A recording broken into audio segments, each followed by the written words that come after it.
What have you for me today, Lord? What have you for me today? It's here at your feet I want to be. What have you for me today?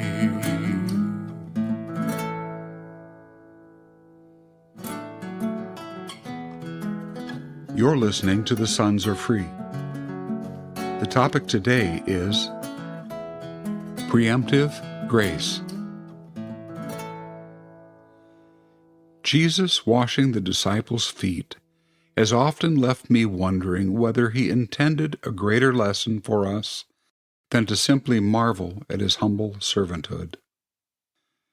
It's John 13 that records the event, which says when Jesus had finished washing their feet, he asked, "Do you understand what I have done to you?"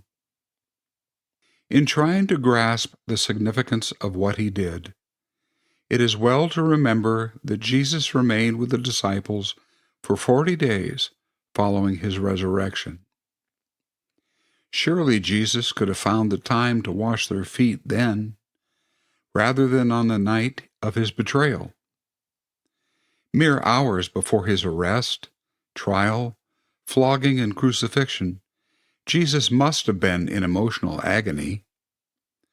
Yet, Jesus' concern was for the disciples, who would be wounded by his death and scattered by the persecution that followed.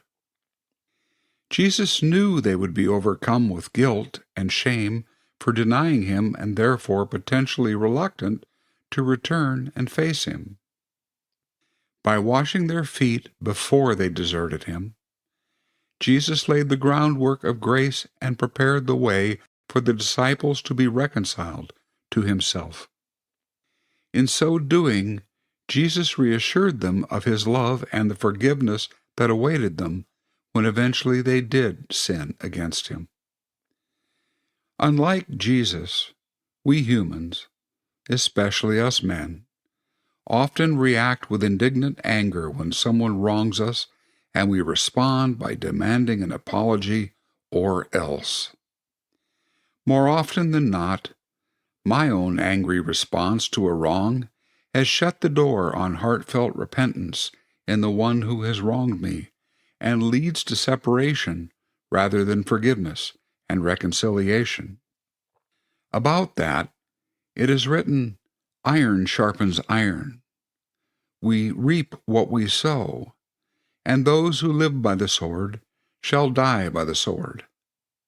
Would it not be better to meet an offense with a gentle and humble reply, and thereby reassure the one who has wronged us that grace and forgiveness awaits a repentant reply?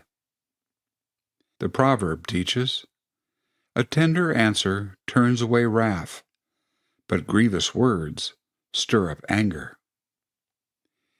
An angry and combative reaction makes it more difficult for someone to ask forgiveness because it can put the person who committed the wrong on the defensive, thereby making their apologies something forced and potentially insincere or altogether dishonest. Already they've wronged us. Do we want to make them a liar as well by coercing an apology from an unwilling heart?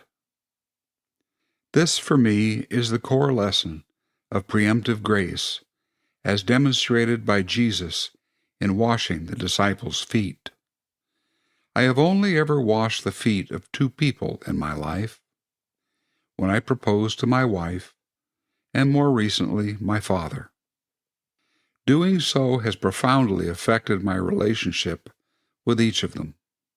I find it easier to forgive because I have given them my commitment of love and to forgiveness in advance. Likewise, it is easier for them to ask my forgiveness because I have assured them of my love and I stand ready to forgive.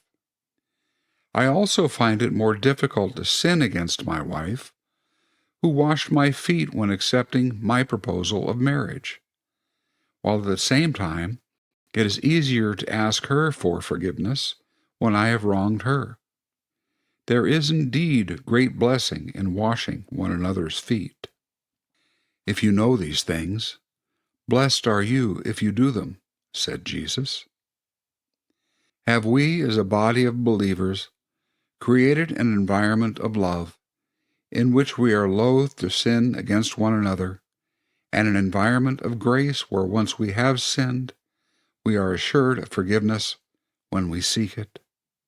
It may well be that division in the body exists in large part because an environment of love and grace has not been preemptively established.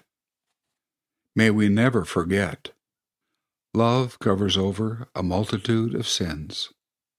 Proverbs 10, verse 12, and 1 Peter chapter 4, verse 8. That's all for today, friends. Remember, Christ has freed us so that we may enjoy the benefits of freedom. Therefore stand firm and let no one put you under the yoke of slavery again. Thank you for listening to The Sons Are Free. I'm Jack Helser. Until next time.